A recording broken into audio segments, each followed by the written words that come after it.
Hey guys, so the topic for today is spondylolisthesis. आज हम बात करेंगे कि spondylolisthesis होता क्या है, what are the causes, the grades, pathophysiology and the complications of the spondylolisthesis. तो सबसे पहले हम चलते हैं कि spondylolisthesis होता क्या है, what is the basic idea behind the spondylolisthesis. तो it is the slippage of the vertebral body over the lower vertebral body. ठीक है, slippage of the vertebral body, एक वर्टेब्रल बॉडी का स्लिपेज उसकी नीचे वाली वर्टेब्रल बॉडी के ऊपर इज कॉल्ड एज स्पॉन्डाइलोलिस्थेसिस.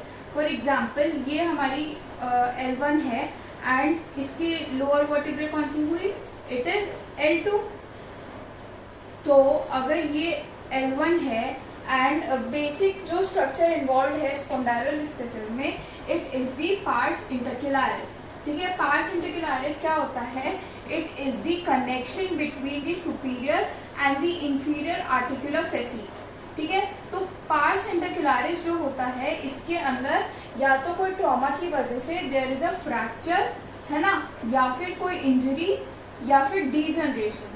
इन सब कारण की वजह से it can result in the separation of the bones. और इस वजह से क्या होता है, ये दोनों जो आर्टिकुलर फेसीट्स है, मतलब कि लोअर वर्टिब्रे का superior articular facet and upper vertebrae का inferior articular facet, they remain in contact. और जो ऊपर वाला सुपीरियर आर्टिकुलर फेसीट होता है along with the vertebral body, ये एंटीरियरली डिस्प्लेस हो जाता है. ठीक है, ये क्यों हुआ, क्योंकि पार्स इंटरक्युलारिस में ब्रेकिंग हो गई. ठीक है, ब्रेकिंग की वजह से these two bones got separated और यहाँ पर ब्रेकिंग हुआ, फ्रैक्चर हुआ, तो ये वाला पोर्शन आगे की तरफ शिफ्ट हो गया. ठीक है, तो this is called as spondylolisthesis.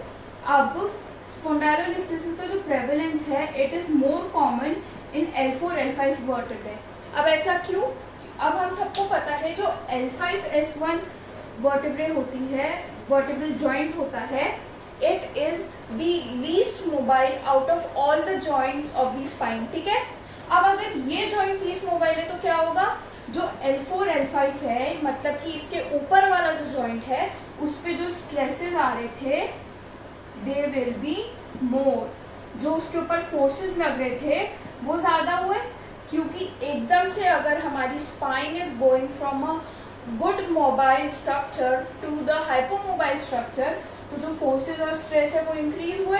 अब फोर्सेस और स्ट्रेस के इंक्रीज होने की वजह से it resulted in the increased chances of instability over the L4 L5 joint. ठीक है, तो अब इस जॉइंट पे इंस्टेबिलिटी इंक्रीज हो गई, so this can be the reason for the spondylolisthesis. So there is a high prevalence of spondylolisthesis at L4 L5 vertebrae and study show करती हैं कि 8 out of 10 patients show the spondylolisthesis at L4 L5. So हम देख सकते हैं कि L4 L5 पे कितना ज़्यादा प्रेवलेंट है स्लिपिंग ऑफ द वर्टेब्रे. ठीक है, तो एक तो ये रीज़न था. सेकेंड जो रीज़न था, it was the absence of ligaments which are very helpful in stabilising the joint of L5 S1. अब ये लिगामेंट्स कौन से हैं, they are iliolumbar ligament and the long sacroiliac ligaments. Long sacroiliac ligaments क्या करते हैं, they stabilise the sacrum portion. ठीक है, तो सैक्रम पोर्शन को स्टेबलाइज करने वाले भी लिगामेंट्स नहीं है एंड L5 को स्टेबलाइज करने वाले भी लिगामेंट्स L4 L5 पे नहीं है. So this resulted in one more factor contributing to the instability of L4 L5 joint. ठीक है, so this was the basic idea about what is the spondylolisthesis and about its prevalence. ठीक है, अब हम बात करते हैं what are the types of spondylolisthesis. जो सबसे पहला टाइप होता है, it is the degenerative spondylolisthesis. Degenerative spondylolisthesis क्या होता है, any kind of degeneration in the spine that can lead to the weakening of the vertebral bodies, या फिर वीकनिंग ऑफ द कनेक्शंस, या फिर weakening of pars interarticularis which can lead to the spondylolisthesis. तो degeneration क्या क्या हो सकते हैं, या तो फेसिट जॉइंट डीजनरेशन, क्योंकि फेसिड जॉइंट डीजनरेशन हुआ तो जो हमारा पार्स इंटरक्युलारिस है उस पर स्ट्रेस बढ़ेगा। तो one factor can be facet joint degeneration. अब फेसिड जॉइंट डीजनरेशन कौन कौन से केसेस में हो सकता है? One of the major cause is osteoarthritis. हमने पहले भी वीडियो में डिस्कस किया हुआ है कि osteoarthritis is the leading factor to cause any kind of joint degeneration. So अगर डीजनरेटिव स्पॉन्डाइलोलिस्थेसिस है तो one factor is facet joint degeneration. जो सेकेंड फैक्टर है it can be soft tissue laxity. Soft tissue laxity जो होती है it means कि जो सॉफ्ट टिश्यू है उसके इलास्टिक कंटेंट्स में, कोलेजन कंटेंट्स में देयर इज अ डिक्रीज या फिर they are not enough to produce the stability. So this both factors are included in degenerative kind of spondylolisthesis. जो second type of spondylolisthesis होता है it is the ischemic. अब ischemic क्या होता है? Due to the hyperextension injuries, ठीक है, hyper extension over a chronic period of time. मतलब अगर पेशेंट बार बार अपने बैक पर स्ट्रेस डाल रहा है, बार बार वो एक्सटेंशन में जा रहा है, अपनी ट्रंक को एक्सटेंशन में ले जा रहा है, तो it can lead to the weakening of the pars interarticularis. क्योंकि क्या होता है, जैसे ही हम एक्सटेंशन करते हैं तो there is increase stress over the facet joint. अब अगर फेसिड जॉइंट पे स्ट्रेस बढ़ेगा तो जो भी उसके आसपास के स्ट्रक्चर्स होंगे उन पे स्ट्रेस बढ़ेगा, तो नीचे वाले फेसिड पे स्ट्रेस जाएगा, पार्स इंटरक्युलारिस पे स्ट्रेस जाएगा, स्पाइनस प्रोसेस पे स्ट्रेस जाएगा। So this can lead to the hyper extension injuries which can result in ischemic spondylolisthesis. ऐसा किन केसेस में होता है? जो लोग जिम्नास्टिक्स में बहुत ज़्यादा इन्वॉल्व होते हैं, रेसलिंग में इन्वॉल्व होते हैं, these all people can suffer from the hyperextension injuries resulting into ischemic spondylolisthesis. जो third type of spondylolisthesis है it is the pathological spondylolisthesis. अब पैथोलॉजी हमें पता है, कोई भी पैथोलॉजी के कारण जो भी वर्टिब्रे में प्रॉब्लम आएगी या फिर वर्टिब्रे इफेक्ट होगी that can be a cause of pathological spondylolisthesis. अब फॉर एग्जाम्पल क्या हुआ, any kind of connective tissue injuries या फिर कनेक्टिव टिश्यू में कोई भी प्रॉब्लम है, कोलेजन फॉर्मेशन के लिए जो टाइप 1 टाइप 2 जो फाइबर्स है कोलेजन फाइबर्स वो फॉर्म नहीं हो रहे, या कोई कंजेनाइटल प्रॉब्लम है, that all can lead to pathological spondylolisthesis. और या फिर कोई बोन ट्यूमर हो गया, for example metastatic carcinoma. Metastatic carcinoma क्या होता है? It is the carcinoma which leads to the spread of the cancer cells all over in the body. ठीक है, पूरी बॉडी के अंदर अगर कैंसर सेल्स स्प्रेड हो रहे हैं तो कहीं ना कहीं आके वो बोन मैरो को तो इफेक्ट करेंगे। तो bone marrow of the vertebral bodies अगर इफेक्ट हो रही हैं तो it can lead to the weakening of whole spine. अब अगर पूरी स्पाइन वीक हो गई तो इट कैन कॉज स्पॉन्डाइलोलिस्थेसिस, और अगर इस कारण की वजह से होता है तो it is called as pathological one. जो फोर्थ होता है it is the traumatic spondylolisthesis. अब ट्रॉमेटिक से हमें पता है कोई भी ट्रॉमा की वजह से, तो ट्रॉमा क्या हुआ, एकदम से झटका लगना, ठीक है, that can cause a huge disturbance in the body. तो इस केस में क्या होता है, it is the fracture of pars interarticularis. Fracture of pars interarticularis क्या होगा, एकदम से कोई ट्रॉमा लगा जिसमें कि फ्लेक्शन जो मसल्स है they are contracting very much और वो बहुत ज़्यादा फोर्स जनरेट करती हैं, क्योंकि एकदम से फ्लेक्शन फोर्स लगा पीछे की तरफ से, which resulted in the fracture, the separation of the pars interarticularis. और इसने क्या किया, ये वाला पोर्शन इसी जगह रह गया and this got into anterior translation. So this resulted in traumatic spondylolisthesis. जो फिफ्थ टाइप का स्पॉन्डाइलोलिस्थेसिस है इट इज द आयाट्रोजेनिक। अब आयाट्रोजेनिक स्पॉन्डाइलोलिस्थेसिस क्या होता है, आइट्रोजेनिक मतलब कोई भी ऐसी कंडीशन जो कि पास्ट में अगर किसी ने मेडिकल ट्रीटमेंट करवाया है, सर्जरी करवाई है, उस वजह से ओरिजिन हो रही हो, तो that is classified under iatrogenic conditions. तो स्पॉन्डाइलोलिस्थेसिस किस केस में हो सकता है? अगर हम कराते हैं लेमिनेक्टॉमी। तो लेमिनेक्टॉमी क्या होती है? It is the removal of the portion या फिर पूरा लैमिना को रिमूव करना। अब जो लैमिना है it is one of the structure जो कि हमारी स्पाइन को एक पीछे से सपोर्ट देते हैं, ठीक है। तो ये जो टाइप ऑफ स्पॉन्डाइलोलिस्थेसिस है it is most common in cervical spine. अब आप लोग सोच रहे होंगे कि सर्वाइकल स्पाइन में क्यों कॉमन है ये? ऐसा इसलिए होता है क्योंकि हम सबको पता है कि सर्वाइकल स्पाइन के अंदर स्पाइनस प्रोसेस जो होते हैं they are very very small in size, ठीक है। तो अगर ये स्मॉल इन साइज है तो हमारे पास पोस्टीरियरली जो लैमिना है it plays a important role in stabilisation of the cervical spine, ठीक है।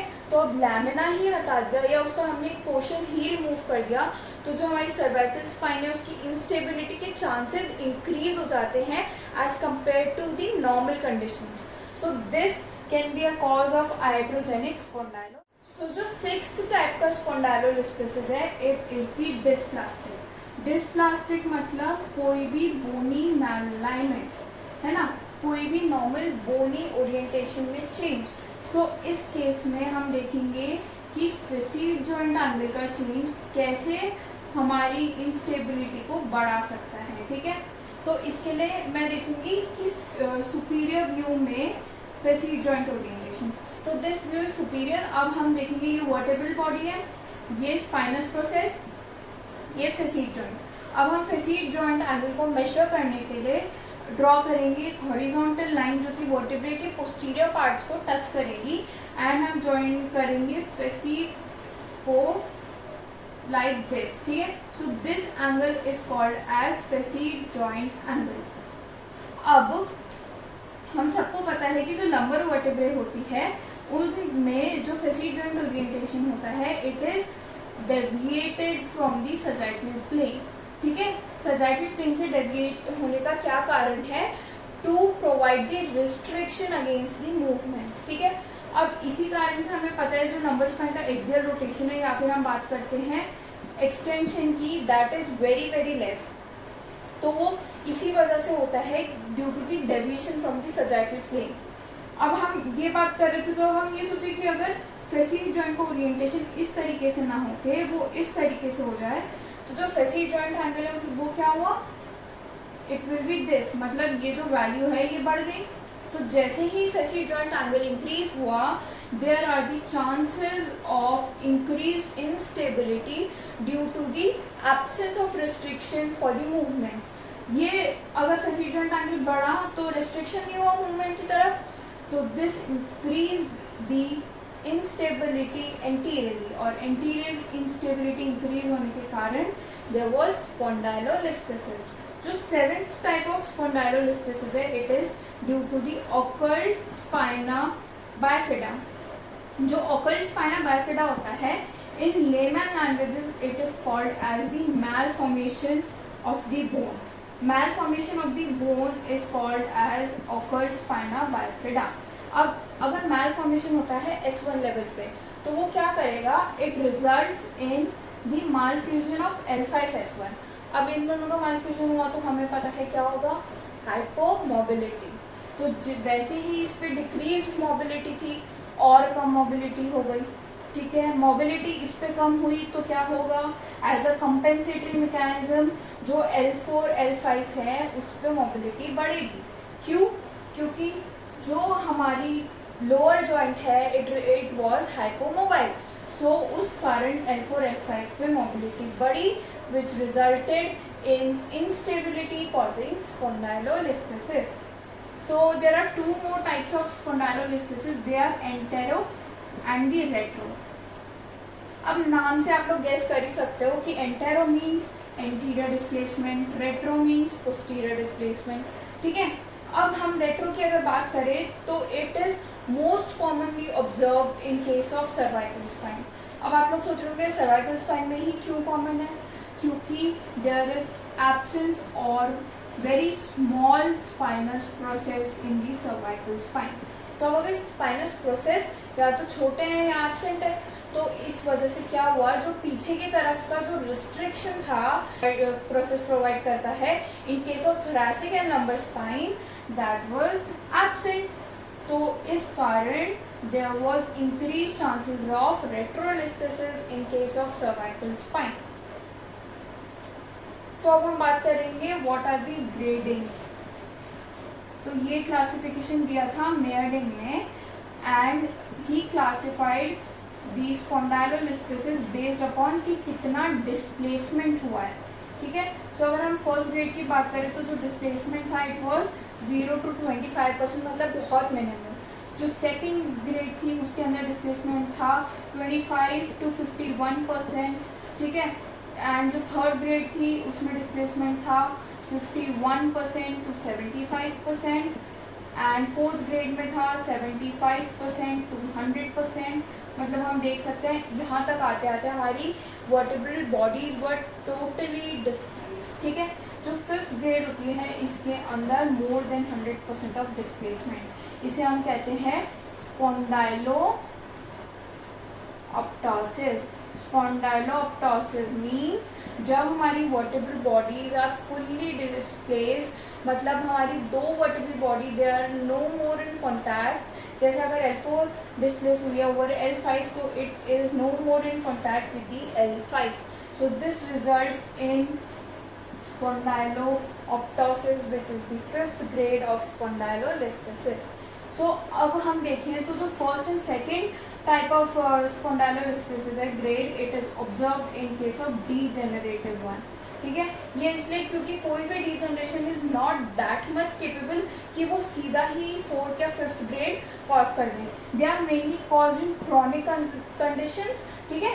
जब वन और सेकेंड ग्रेड बहुत टाइम से चलता आ रहा है तो it results in fourth and fifth grade, या फिर it is caused in traumatic spondylolisthesis. What is the pathophysiology of spondylolisthesis? ठीक है, तो अगर कोई भी ट्रॉमा हुआ या फिर due to repetitive hyper extension, ठीक है, रिपीटेटिव हाइपर एक्सटेंशन की हमने बात की थी कि वो स्पॉन्डाइलोलिस्थेसिस कॉज करता है। तो अगर ये दोनों चीज़ें होती हैं तो it results in stress over the pars interarticularis. Stress over the pars interarticularis कैसे? पार्स इंटरक्युलरिस पे स्ट्रेस इसलिए बढ़ा क्योंकि फेसिड जॉइंट जो हैं उन पर प्रेशर बढ़ रहा था। This resulted in stressing the pars interarticularis, क्योंकि फेसिड जॉइंट को फोर्स ट्रांसफर करना था। सो पार्स इंटरक्युलरिस पे स्ट्रेस बढ़ा तो it causes the weakening of pars interarticularis. अब अगर कोई कनेक्शन ही वीक है, मतलब पार्स इंटरक्युलरिस जो कनेक्शन है सुपीरियर और इंफीरियर आर्टिकुलर फेसिड के बीच में, अगर वही वीक है तो ये वेट किस पे आएगा? वर्टेब्रल बॉडीज पे। अब अगर वर्टेब्रल बॉडीज पे वेट आ रहा है तो क्या होगा? एक वर्टेब्रल बॉडीज पे दूसरी वर्टेब्रल बॉडी पे वेट ट्रांसफर होगा, तो उसके बीच में क्या आती है? हमारी डिस्क। तो जो डिस्कल प्रेशर है इट विल इंक्रीज। अब अगर डिस्कल प्रेशर एक लिमिट से ज़्यादा इंक्रीज होता है तो it causes the degeneration of the disc. अब अगर डिस्क का डीजनरेशन हो रहा है तो क्या हुआ? Vertebral bodies are in more contact now, क्योंकि डिस्क क्या करती है? It acts as a question between two vertebral bodies. तो अब vertebral bodies are in more contact causing the friction. Friction हुआ तो क्या कॉज होगा? डीजनरेशन। क्योंकि हमने बात की थी कोई भी अगर क्वेश्चनिंग फैक्टर जैसे कि कार्टिलेज या फिर डिस्क आर एब्सेंट तो it results in friction which causes the degeneration. अब अगर डीजनरेशन किस किस का हो गया? वीकनिंग ऑफ पार्स इंटरक्युलरिस हो गई, ठीक है, डिस्क डीजनरेशन हो गया, वर्टेब्रल बॉडी का डीजनरेशन हो गया, तो it will cause the instability.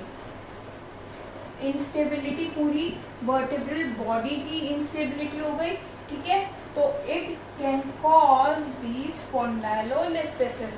क्यों? इंस्टेबिलिटी के कारण जो हमारा मस्कुलेचर है उसको भी ज़्यादा वर्क करना पड़ेगा टू मेंटेन दी स्टेबिलिटी।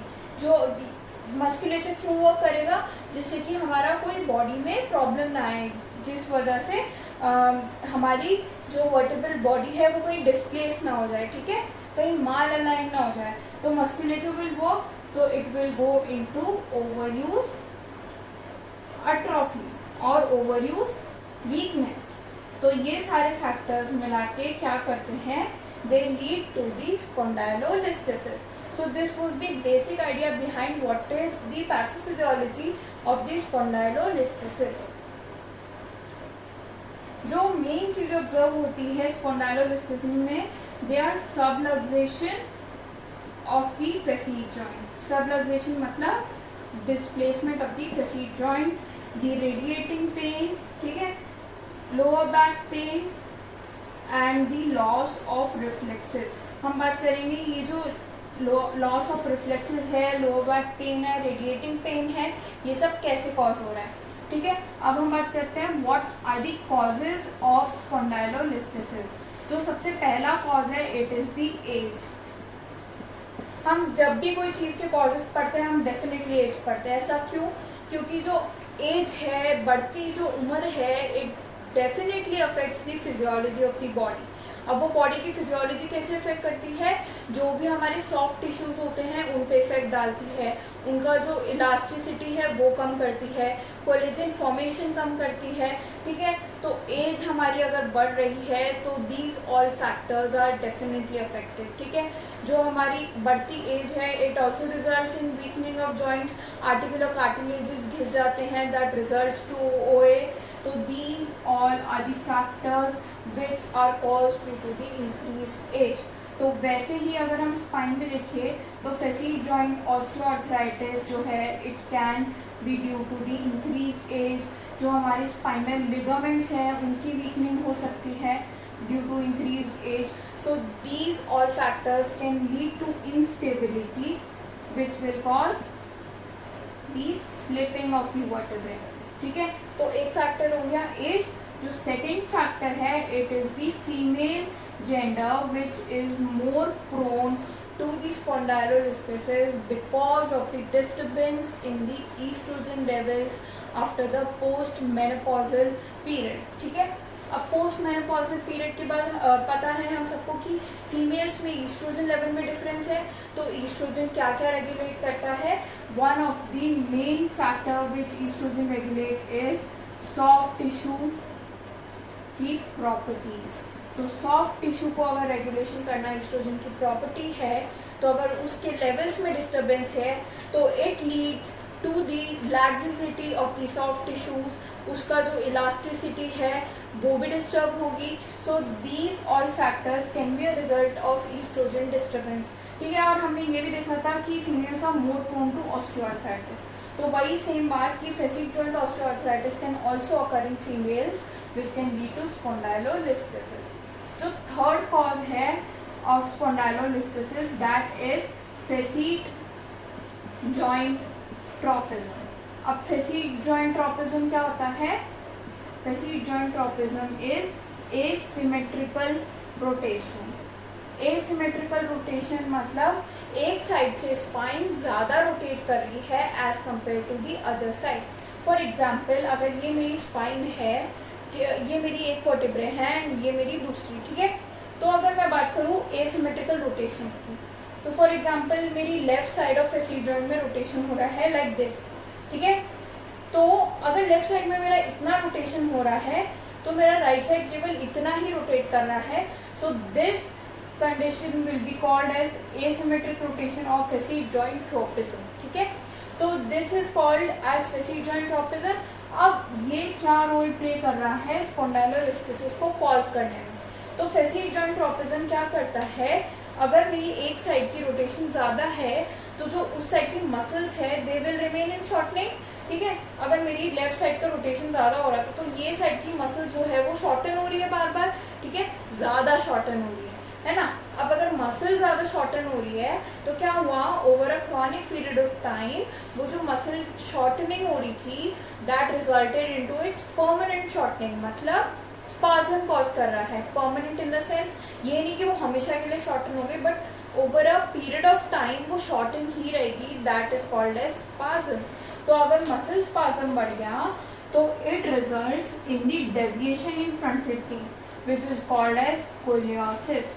अब स्कोलियोसिस जो है ये मसल स्पाज्म की वजह से हो गया, एंड वो जो मसल जो स्पास्टिक थी that resulted in increase stress over the pars interarticularis. और उसके बाद तो हमें पता ही है कि पार्स इंटरक्युलरिस पे स्ट्रेस इंक्रीज होने के बाद कैसे स्पॉन्डाइलोलिस्थेसिस अकर हो रहा था। So fourth cause of spondylolisthesis is Bertolotti's syndrome. अब बर्टोलोटीज सिंड्रोम क्या होता है? It is the malformation or the mal-increment in the transverse process of L5. Transverse process of L5 का जो size है it is increased that led to the formation of one more joint with the S1. अब अगर एक joint form हो रहा था उसी जगह अगर दो joint form हो रहे हैं तो वो क्या करेगा? Decrease in the mobility of L5 S1 joint. अब अगर इसकी मोबिलिटी डिक्रीज हुई तो फिर वही बात कि L4 L5 पे जो स्ट्रेस है वो बढ़ा, उनको कंपेंसेट करने के लिए that will be hyper mobile joint. ठीक है, L4 L5 will be a hyper mobile joint. तो इसकी अगर मोबिलिटी बढ़ेगी तो क्या हुआ? इंस्टेबिलिटी बढ़ी, एंड इंस्टेबिलिटी बढ़ी तो इट रिजल्टेड इन स्पॉन्डाइलोलिस्थेसिस। जो फिफ्थ कॉज ऑफ स्पॉन्डाइलोलिस्थेसिस है it is the hyperlordotic posture. Hyperlordotic posture क्या करता है? इट इंक्रीजेस दी मेरी लंबर वर्टिब्रे ऑलरेडी लॉर्डोसिस में है, मतलब इट इज फेवरिंग एक्सटेंशन।